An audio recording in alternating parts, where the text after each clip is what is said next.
I'm Lena, I'm 28 years old, I'm a woman, and my family expected me to step aside from a luxury vacation I paid for so my sister's new boyfriend could take my place. They treated me like a walking bank account, an inconvenient footnote in their family story. They assumed, as they always had, that I would swallow my feelings, put on a brave face, and be the bigger person. They had no idea that the bigger person had finally gotten tired of shrinking herself to make them comfortable. They had no idea what kind of immediate, trip-ruining karma was waiting for them the second I turned my back and walked away. My family operates on an unspoken set of rules, a constitution written in invisible ink that everyone is expected to follow. Rule number 1, and the most important, has always been, Chloe comes first. My younger sister, Chloe, is the sun around which our family orbits. My parents, Mark and Susan, are her devoted planets, and I've always been treated like a distant, functional satellite, useful for bouncing signals off of, but never the main attraction. She is 25, a freelance artist with a spirit as free as her finances are unstable. She is beautiful and charming, capable of spinning a web of whimsy that leaves my parents utterly enchanted. I, on the other hand, am the responsible one. I'm a software engineer, a planner, a saver. My life is built on logic and code, a stable structure that my family has always been happy to lean on, but never particularly interested in exploring. This dynamic wasn't built overnight. It's the result of 1,000 tiny cuts, a lifetime of moments that solidified my role as the supportive, reliable background character. I remember my 10th birthday vividly. I had asked for one thing, a specific, top-of-the-line telescope. I had a star chart on my wall and had been saving up my allowance for months to contribute. My parents told me they would handle it. On my birthday morning, there it was, a magnificent telescope in a huge box. I was ecstatic, but my joy was short-lived. Later that day, Chloe fell off her bike and scraped her knee, resulting in a dramatic, tear-filled trip to the emergency room. It only needed a cartoon-themed bandage. She was so distraught that my parents decided she needed a special gift to cheer her up. That evening, my father quietly explained that Chloe had always been fascinated by the moon. He said it would be a family gesture if I agreed to let the telescope be a gift for her instead. To keep the peace, I was told. I was 10 years old, and I was already being taught that my joy was negotiable, and my sister's fleeting sadness was a 5-alarm fire. I nodded numbly and watched as my birthday present was moved into her room. Another time, years later, was my college graduation. I was the first person in our immediate family to get a university degree, let alone in a challenging field like engineering. I had worked tirelessly, pulling all-nighters and sacrificing my social life to graduate with honors. My parents had promised to throw a big party to celebrate. The week before the party, Chloe announced that she had been accepted into a 3-week, non-accredited pottery workshop in another state. The workshop started on the same day as my planned graduation party. Without a moment's hesitation, my parents canceled my celebration. Their reasoning?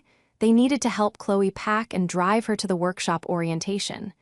"You understand, Lena," my mother had said, patting my arm. "This is a huge step for her. A party is just a party, but this is her future." My 4 years of hard work were dismissed as just a party, while my sister's latest hobby was treated like a Nobel Prize nomination. I ended up celebrating with a pizza and 2 friends in my dorm room. The financial double standards were perhaps the most grating. I was expected to be fully independent from the moment I started my first internship. I paid for my own car, my own rent, and my own tuition fees that weren't covered by scholarships. Meanwhile, Chloe's rent was a permanent line item in my parents' budget. Her car insurance, her phone bill, her endless supply of art materials, it was all covered without question. If she was short on cash, my parents would dip into their savings. If I ever hinted at a financial strain, I was given a lecture on budgeting and responsibility. It wasn't that I wanted their money. It was the principle. They celebrated my independence while actively cultivating her dependence, and then praised her for being a free spirit while labeling me as rigid and overly serious. So, when Chloe started dating Kevin 6 months ago, it was no surprise that my family fell for him instantly. He was an aspiring musician, which in my parents' eyes was practically the same as being a rock star. He was handsome, had a charming smile, and agreed with everything my father said. He doted on Chloe, and therefore, he could do no wrong. They saw him not as a 26-year-old man who still worked part-time at a coffee shop, but as the perfect partner for their perfect daughter. He was absorbed into the family unit with a speed that was dizzying. Suddenly, every family dinner, every weekend plan, had to include Kevin. He was the missing piece they never knew they needed, and his presence only served to highlight my place on the periphery even more. I had become the perpetual fifth wheel in a four-person family. This trip, the one I was planning, was supposed to change that. It was my grand gesture, my attempt to create a memory so special that it would have to include me. I was going to pay for a perfect week, buying my way back into the family circle. I just didn't realize they were already planning to trade my ticket for a new one. The idea for the trip started on a dreary Tuesday afternoon at work. I was in the middle of debugging a particularly nasty piece of code, staring at lines of text until my eyes blurred. My phone buzzed with a picture from my mom. It was a selfie of her, my dad, Chloe, and Kevin, all beaming at a local fall festival. "Wish you were here," the text read, a casual sting I'd grown accustomed to. They hadn't invited me. I was staring at their smiling faces, a snapshot of a happy family, and realized with a jolt that I wasn't in it. I felt a familiar ache, a longing not just to be included, but to be essential. That evening, I went down a rabbit hole of travel websites. I wasn't just looking for a vacation, I was looking for an opportunity. I wanted to create an experience so unique and so wonderful that it would be impossible for them to sideline me. I wanted to build a memory, one where I was the architect. That's when I found it, the Serenity Peak Cabin. It wasn't just a cabin, it was a work of art. Perched on a mountainside with panoramic windows overlooking a snow-dusted valley, it was the definition of luxury. It had a stone fireplace, a gourmet kitchen, a hot tub on the deck, and access to private ski trails. It was breathtaking, and it was expensive.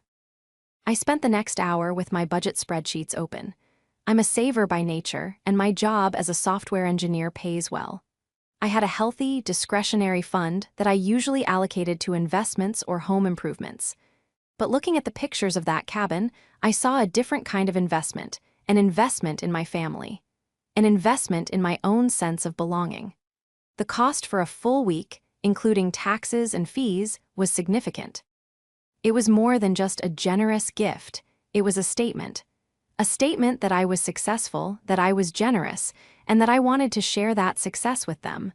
I took a deep breath and clicked book now. The confirmation email felt like a jolt of pure hope. The next step was presenting the gift. I printed out a beautiful brochure I made myself with glossy photos of the cabin and a detailed itinerary. I invited my parents and Chloe over for dinner, pointedly not mentioning Kevin. I wanted this to be about our core family. When I handed them the brochure, their reactions were everything I had hoped for. My mother's hands flew to her mouth, her eyes wide with disbelief. My father kept shaking his head, saying, "Lena, you shouldn't have. This is incredible." Chloe squealed with delight, grabbing my arm and jumping up and down. "A whole week, in a place like this? Lena, you're the best sister ever." For a fleeting moment, I felt it. The warmth, the appreciation, the feeling of being the center of their positive attention. We spent the rest of the evening poring over the details. I told them I had handled everything. The cabin, the rental of a large, comfortable SUV to handle the mountain roads, even prepaid ski passes for all of us. "All you have to do is pack your warmest clothes and be ready to relax," I said, beaming. There was no mention of Kevin. I assumed, naively, that they understood the spirit of the gift. This was for the four of us, a return to our roots. In the weeks leading up to the trip, the energy was different. My mom would call me just to talk about how excited she was. My dad sent me links to hiking trails near the cabin. Chloe texted me pictures of ski outfits she was thinking of buying. I felt a cautious optimism bloom in my chest. Maybe this was it. Maybe this grand gesture was enough to reset the dynamic. I allowed myself to daydream about the trip.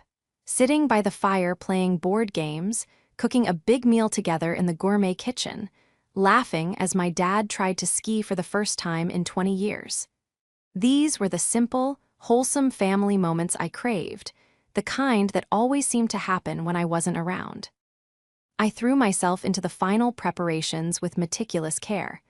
I created a shared digital itinerary, complete with confirmation numbers and timelines. I booked the luxury SUV, a model big enough for the four of us and all our luggage, under my name. The cabin policy was strict.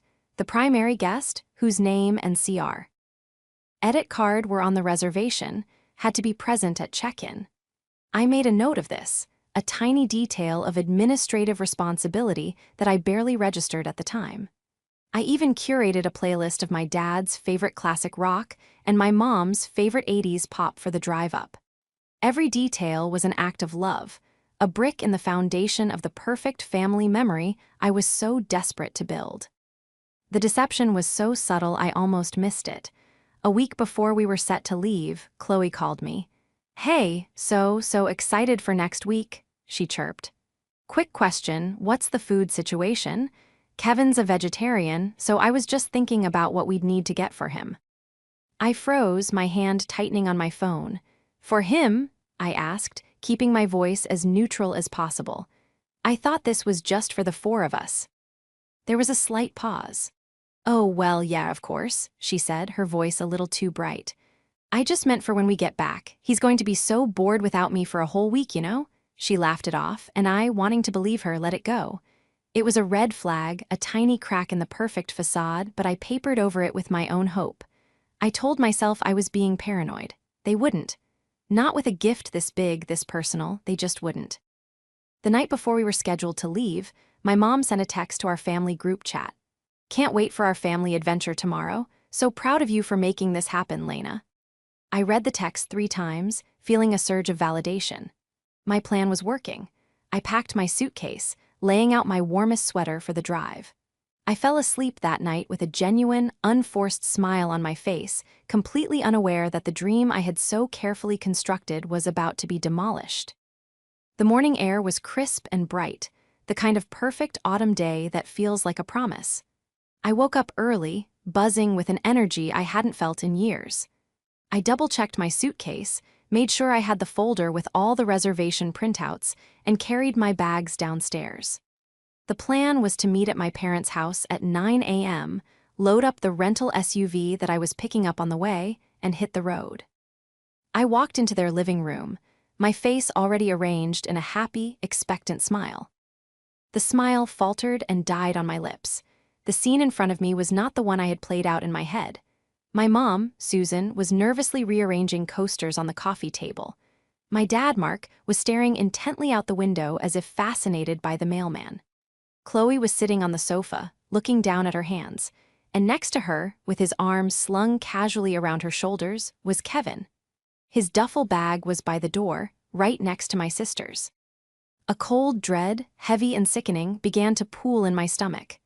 "Hey," I said, my voice sounding unnaturally loud in the quiet room. "I'm here.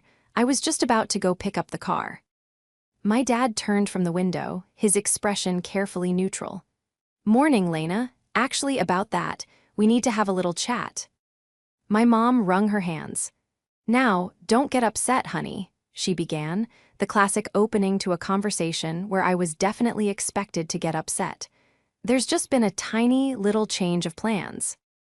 I looked from my mom's anxious face to my dad's stoicism, to Chloe's deliberate avoidance of my gaze. I knew, with absolute certainty, what was coming next. I felt like I was watching a car crash in slow motion, one I was strapped into. "Kevin is going to come with us," Chloe said softly, still not looking at me. "His band's gig got canceled, and he was going to be all alone this week. I just couldn't bear the thought of that." I stared at her, then at Kevin, who offered me a weak, placating smile. The air in the room felt thick, suffocating. I had spent thousands of dollars, poured weeks of emotional energy and planning into this, all for it to be hijacked by a canceled gig. "The cabin only sleeps 4, I stated, my voice flat. It wasn't a question, it was a fact. a fact I had repeated multiple times during the planning stages.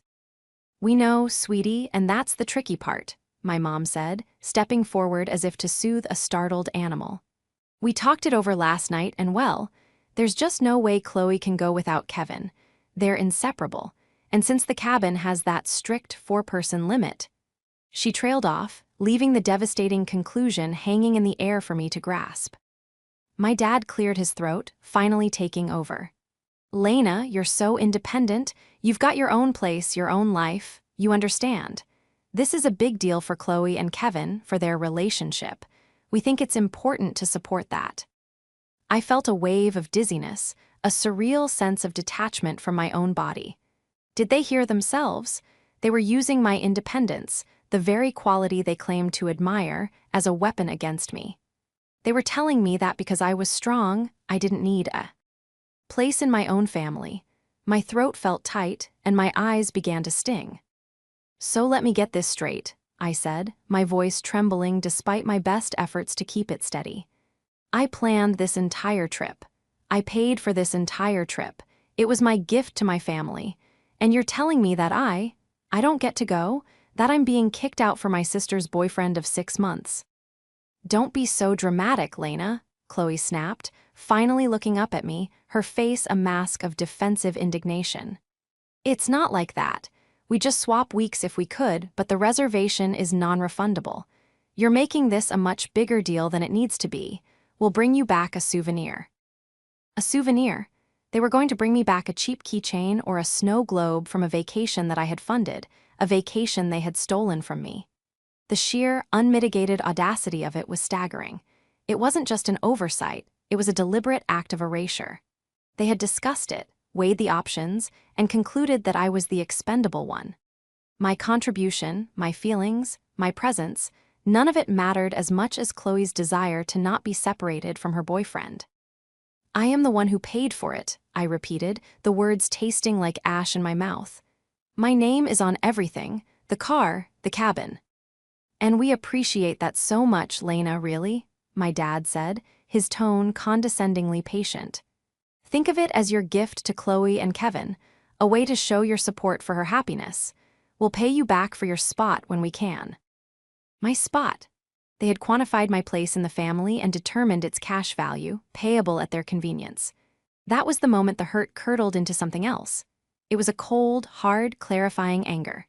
The thousands of little cuts from my childhood, the telescope, the canceled party, the financial disparities, all coalesced into this one giant, gaping wound. They weren't just careless, they were cruel. They saw my generosity not as a gift to be cherished, but as a resource to be exploited. I looked at their faces, one by one. My mother, desperate for peace at any cost. My father, hiding behind a wall of flawed logic. My sister, radiating a sense of entitlement so profound it was almost impressive. And Kevin, the catalyst, looking uncomfortable but doing absolutely nothing to object to the monstrously unfair situation playing out in his favor.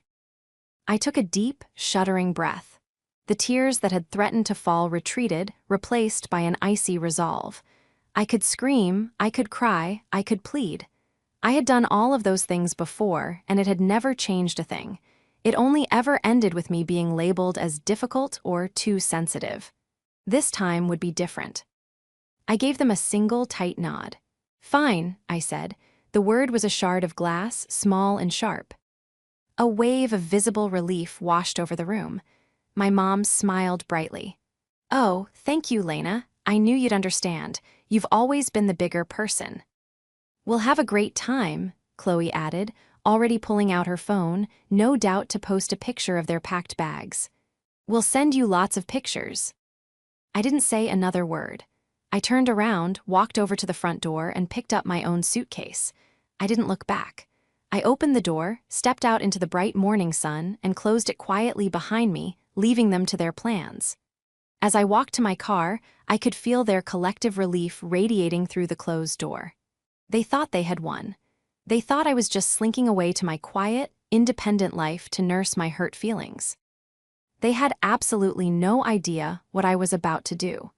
The bigger person had just left the building, and she was taking the entire vacation with her.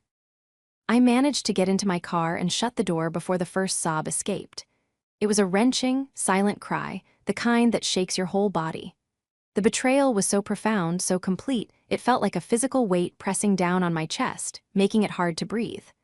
I rested my forehead against the steering wheel, the cool plastic a stark contrast to my burning face. All the happy daydreams I'd had about this week, the laughter, the fireside chats, the feeling of belonging crumbled into dust.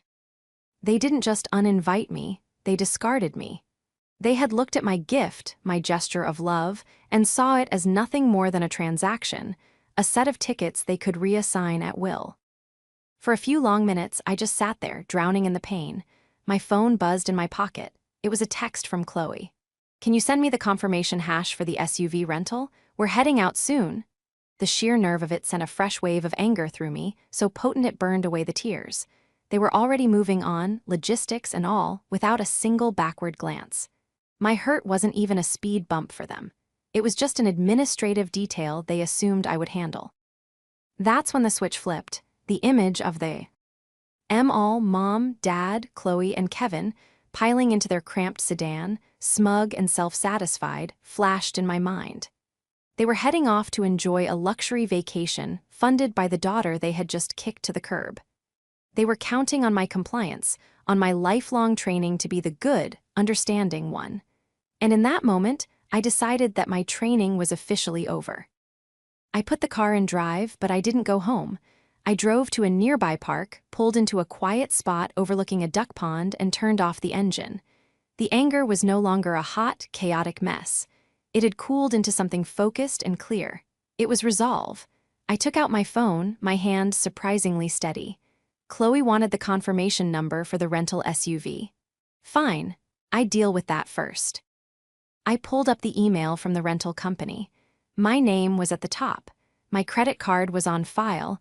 I wasn't just the benefactor, I was the sole legal authority for this entire trip. A slow, grim smile touched my lips. It wasn't about revenge, not really. It was about consequences. They had made a decision to remove me from the equation. So, I was going to remove myself from the equation, completely and entirely. I found the customer service number for the rental agency and dialed. A cheerful agent answered. "Thank you for calling Prestige Auto Rentals. How can I help you?" "Hello," I said, my voice calm and even. "I need to cancel a reservation for today. The last name is my own, Lena, and the confirmation number is..." I read off the number from the email. "Okay, ma'am, I have that reservation right here. A premium SUV, pick up at 10 a.m. You're sure you want to cancel?" "Yes, I'm sure," I said. "My plans have changed." "All right, no problem. Since you're canceling on the same day, there is a small cancellation fee, but the rest of the prepayment will be refunded to your card on file." "That's perfectly fine," I said. "Thank you." "Okay, Ms. Lena, your reservation has been canceled. The vehicle will be released back into our inventory. Have a nice day." "You too," I said and hung up, one down. I pictured them arriving at the counter, giving my name, and the confused look on the agent's face. The thought brought me a sliver of grim satisfaction. Next on the list, the prepaid ski passes. This was an easy one, done through the ski resort's online portal. I logged into my account, found the order for 4 all-access passes, and clicked the Request Refund button. The policy was clear: full refund if canceled more than 24 hours before the start date. A message popped up: "Your refund has been processed and will appear on your statement in 5-7 business days." Click. Done. Finally, the main event, the crown jewel of their betrayal, the Serenity Peak cabin. I stared at the confirmation email, at the beautiful photos of the place I had so eagerly booked. This one hurt the most. This was the heart of the dream. I took a deep breath and dialed the number for the cabin management company. A warm, professional voice answered. "Good morning, Mountain Luxury Retreats." "Good morning," I said. "I have a reservation checking in today under the name Lena, and I need to make a change." My heart was pounding now. This felt final. "Of course, let me pull that up for you. Yes, I see it here. The Serenity Peak cabin for 7 nights. What sort of change did you need to make, Ms. Lena?" I need to cancel the reservation, I said, the words feeling heavy. There was a pause. Oh, I see. I am sorry to hear that. I must inform you, as per our booking policy, cancellations within 14 days of the check-in date are non-refundable. You would be forfeiting the entire amount paid. I had known this. I had read the fine print, and it was a lot of money. But as I sat there, the cost felt insignificant compared to the cost of letting them walk all over me one more time. The money was already spent in my mind, an investment in a dream that had turned into a nightmare. Now, it was going to be an investment in a lesson in self-respect. I understand that, I told the agent. I still need to cancel. Okay, ma'am. I just need to remind you one more time that no refund will be issued. I understand completely, I said, my voice firm. Please proceed with the cancellation.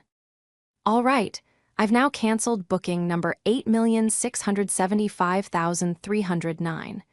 The Serenity Peak cabin is now available for those dates.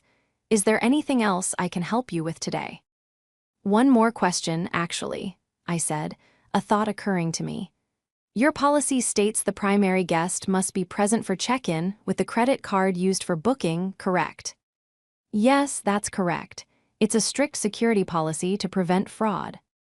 So even if I hadn't canceled, if a group showed up without me and my credit card, they wouldn't have been able to check in anyway. That is correct, ma'am. The person whose name is on the reservation absolutely has to be here. No exceptions. Thank you, I said. That clarifies everything. I hung up the phone and let out a breath I didn't realize I'd been holding. It was done. The entire, meticulously planned, exorbitantly expensive trip had been dismantled in under 15 minutes from the driver's seat of my car in a public park.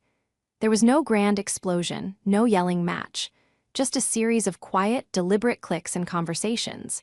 It was a strange feeling, a cocktail of loss, sadness, and a fierce, unfamiliar surge of power. I had lost a significant amount of money and, in all likelihood, what little relationship I had left with my family. But I had gained something far more valuable. I had taken my power back. I had drawn a line not in the sand, but in solid rock. I leaned my head back against the seat, watching the ducks glide across the pond, and for the first time all day, I felt a sense of peace. The storm was coming, I knew. But for now, in my small car, there was only a profound and satisfying calm. I drove home in a state of surreal calm. The anger and hurt were still there, simmering beneath the surface, but they were overlaid with a strange sense of tranquility. I had done something for myself, something decisive and final. I walked into my quiet apartment, and instead of feeling lonely, I felt serene. It was my space, a sanctuary where I was not an afterthought or a means to an end. I made a pot of tea, curled up on my sofa with a blanket, and put on a movie I'd been wanting to see. I was determined to treat this day not as a day of loss, but as the first day of a new chapter. My phone, which I had placed face down on the coffee table, remained silent for the first couple of hours. I knew the drive to the rental car agency would take them about 30 minutes. I imagined them walking in, Chloe probably still texting, my dad confidently striding up to the counter to announce their arrival. The first buzz from my phone came at 9:48 a.m. It was a text from my dad. Dad, hey, at Prestige. They're saying the reservation was canceled. Some mix-up, can you call them? I read the message and took a sip of my tea. I didn't respond. I could picture the scene perfectly, the initial confidence turning to annoyance. My mother would be getting flustered. Chloe would be complaining about the delay. 10 minutes later, another buzz, this time from my mom. Mom, Lena, call your father. The man at the counter is being very unhelpful. He says you canceled the car. Please fix this. Please fix this. The three little words that had defined my role in the family for as long as I could remember. Something is wrong, Lena, please fix this. I stared at the message, a hollow feeling in my chest. They weren't asking what happened. They weren't concerned that I might be upset. They just saw a problem and expected me to be the solution. I ignored the text. Another 15 minutes passed. A flurry of messages came in. Chloe, Lena, what did you do? We can't get the SUV. Now we have to take our car and it's going to be super cramped with all our stuff and Kevin's guitar. This is so annoying. Call me. Dad, Lena, I am not playing games. Your sister is upset. Answer your phone. Mom, honey, please, we're going to be late. Just tell us what happened. I turned the phone to silent mode. The constant buzzing was starting to fray my newfound peace. They had made their decision. They were now driving to the mountains, a 4-hour journey in their smaller car. Annoyed and uncomfortable, but still utterly oblivious to the true extent of the situation. They thought the canceled car was the main problem, a frustrating hiccup caused by my dramatic behavior. They had no idea it was just the appetizer. I spent the next few hours trying to distract myself. I cleaned my apartment. I replied to work emails. I watered my plants. But a part of my brain was a running clock, tracking their journey. By 2:30 p.m., I estimated they would be arriving at the resort, tired and cranky from the cramped drive, but excited to finally see the magnificent cabin. I braced myself. At 2:41 p.m., my phone lit up with an incoming call from my dad. I let it go to voicemail. A second later, a call from my mom. I ignored it. Then Chloe. Ignored. Then a string of texts began, each more frantic than the last. Dad, what is going on? The cabin management is saying our reservation is canceled. They're saying you forfeited all the money.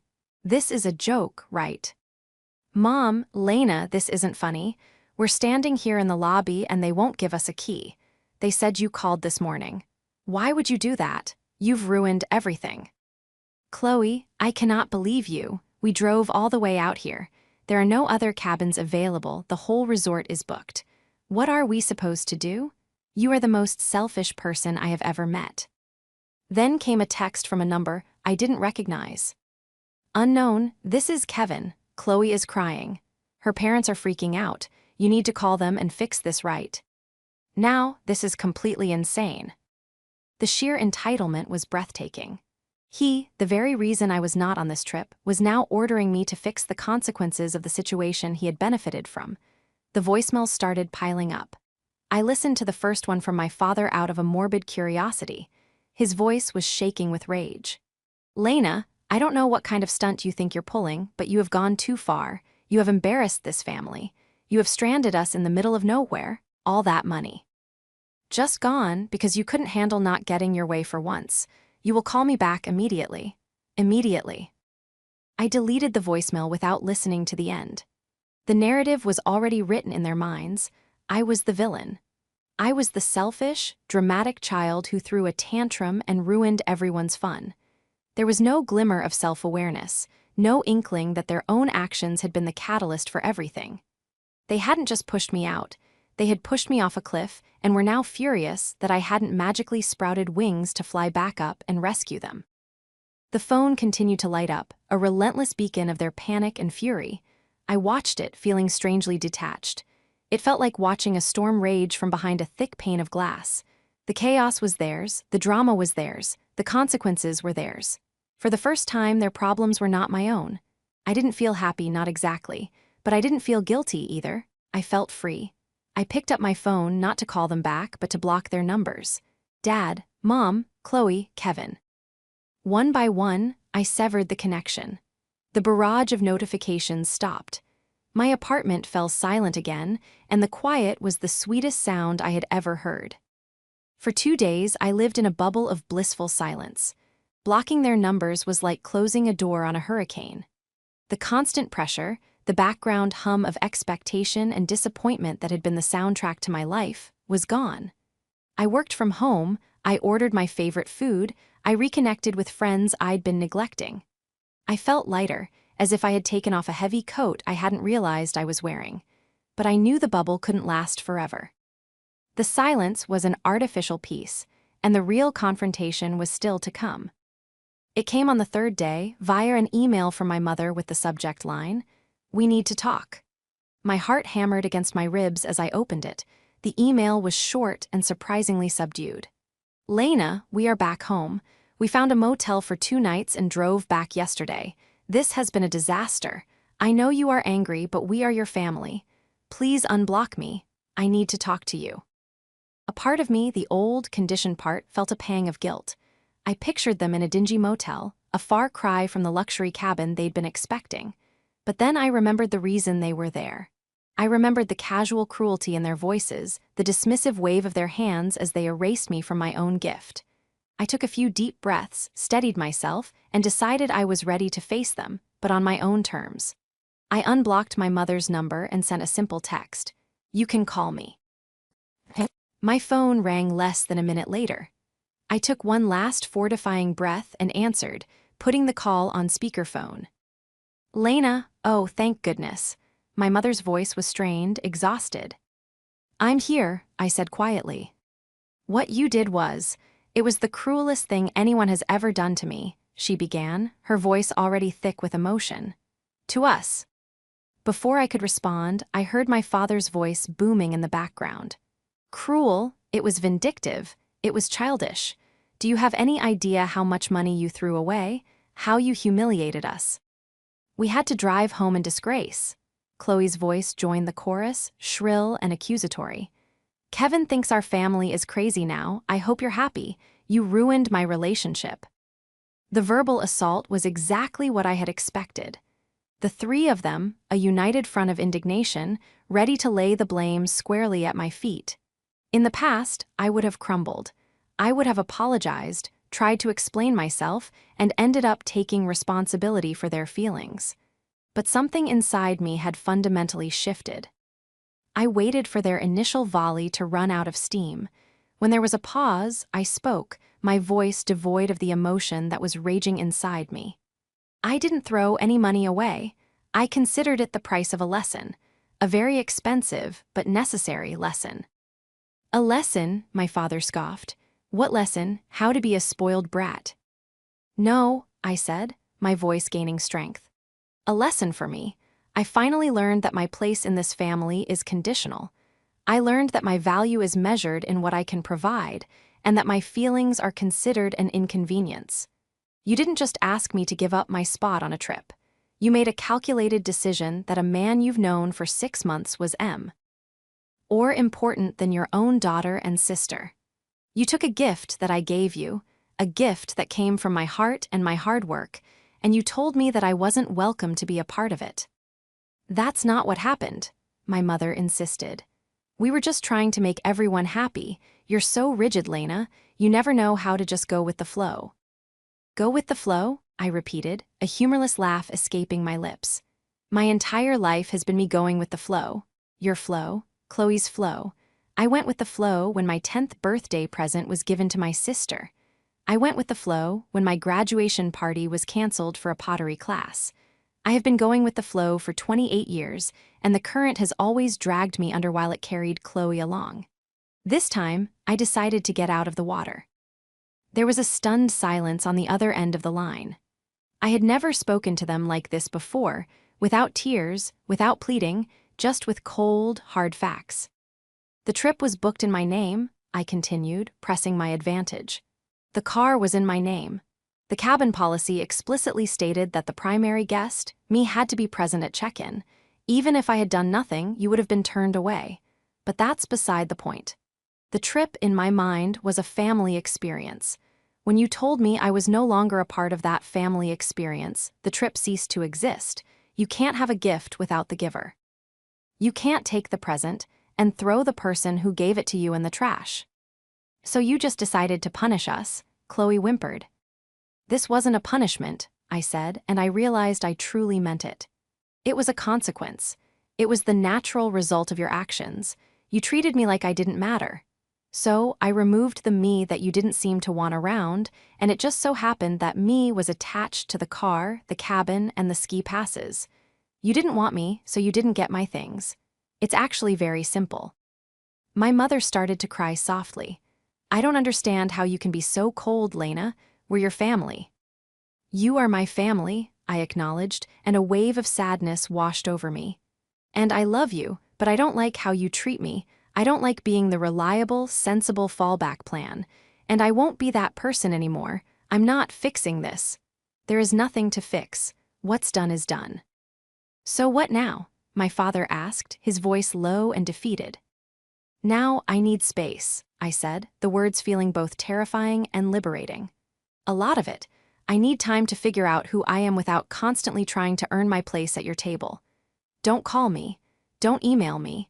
When and if you are ready to have a conversation where you understand and take responsibility for your part in this, I might be ready to listen. But until then, we have nothing more to say. Before they could respond, before my resolve could waver, I ended the call. My hand was shaking, but my heart felt steady. The hurricane had hit, and I was still standing. The foundation of my old life was in ruins, but for the first time, I felt like I had solid ground underneath my feet, ground that I had claimed all for myself. The weeks that followed the confrontation were some of the strangest of my life. The silence from my family was absolute. No calls, no texts, no emails. At first, it was unnerving. Every buzz of my phone made my stomach clench, anticipating a fresh wave of anger or a guilt-laden plea. But as days turned into a week, and then two, the silence began to feel less like an absence and more like a presence, the presence of peace. The mental energy I had always reserved for navigating my family's dynamics, anticipating Chloe's needs, managing my parents' expectations, swallowing my own disappointments, was suddenly free. It was like I'd been running a dozen resource-heavy programs in the background of my mind for my entire life, and I had finally, mercifully, closed them all. I poured that newfound energy into myself. I took on a challenging new project at work that I previously would have shied away from, fearing it would take too much time away from potential family obligations. I started hiking on the weekends, exploring the trails around my city. I reconnected with old friends, the ones who had slowly drifted away because I was so often busy with family. I had coffee with a friend who, after listening to the whole story, looked at me and said, "It's about time, Lena. We've been waiting for you to pick yourself." Her words struck me with the force of a revelation. Other people had seen it all along. I was the only one who had refused to open my eyes. About a month after the incident, I got a call from a cousin, my aunt's daughter, who I was friendly with. "Hey, Lena," she said tentatively. "Just checking in. Things sound intense over there." "You could say that," I replied with a dry chuckle. "Yeah, my mom got an earful from your mom," she said. "They're telling everyone you had a massive, unprovoked meltdown and sabotaged the family vacation, out of jealousy of Chloe and Kevin." I felt a flash of the old anger, the injustice of their twisted narrative. "Of course, that's the story," I sighed. "Don't worry," my cousin added quickly. "None of us are buying it. We've all seen the Chloe show for years. Honestly, most of the family is secretly giving you a standing ovation. My dad said, good for her. They had to borrow money from him to pay for the motel and the gas to get home. By the way, they were a complete mess." Hearing that offered a strange sort of validation. It wasn't about their suffering, but about the fact that the consequences were real and visible to others. Their actions had a cost, not just to me, but to their own finances and reputation within the wider family. They couldn't spin this away as easily as they thought. The true turning point for me came one rainy Saturday afternoon. I was cleaning out a closet and found an old photo album. I flipped through it, seeing picture after picture of my family. There I was at age 7, standing slightly apart from my parents who were fawning over a 2-year-old Chloe. There I was at 16, with my arm in a cast from a sports injury, watching Chloe blow out the candles on her birthday cake. Page after page told the same story, a story I had been living but had never fully read. I stopped at a photo from a few years ago. It was Christmas. My parents had just opened my gift to them, a new, expensive coffee machine they'd been wanting. They were smiling politely at the camera. Next to them, Chloe was holding up her gift from them, a designer handbag, and her smile was genuine, ecstatic. In that moment, looking at the photograph, I felt a pang of sadness not for myself, but for them. I felt sad for the family we could have been if their love hadn't been so unbalanced. I felt sorry for my parents, who were so blinded by their favoritism that they couldn't see they were pushing one daughter away. And I felt a flicker of pity for Chloe, who had been so coddled that she had no concept of accountability or genuine gratitude. I closed the album, I didn't feel anger anymore. I just felt done. The need for their approval, the desperate ache to be seen and valued by them, had finally dissolved. It wasn't my job to fix them or to make them understand. My job was to save myself, and I had. I don't know what the future holds for my relationship with my family. Maybe one day they will genuinely reflect on what happened and reach out with a real apology. Maybe they won't. But for the first time, either outcome feels acceptable. My happiness is no longer contingent on their validation. I am planning my own trip for next spring, a solo adventure to a place I've always wanted to see. I will book it in my name, pay for it with my own money, and I will be the only guest. My spot is guaranteed. The karma that hit my family the moment I walked away wasn't supernatural. It wasn't a lightning bolt from a vengeful universe. The karma was simply me. It was me, finally recognizing my own worth and calmly, quietly, refusing to be devalued any longer. They didn't just lose a vacation, they lost their safety net, their fixer, their emotional doormat. And I, in turn, found my freedom. So I have to ask the Reddit community, was I wrong for canceling the trip and letting them face the consequences, or was it the only way to finally make them understand? I feel at peace with my decision, but a small part of me still wonders, what would you have done? After listening to today's story, perhaps it has raised some new questions in your mind. Every day on Reddit, new experiences and moments create fresh stories. We are all human. If you enjoyed this story, feel free to share it. Thank you for your time, and don't forget to keep an eye out for more stories coming soon.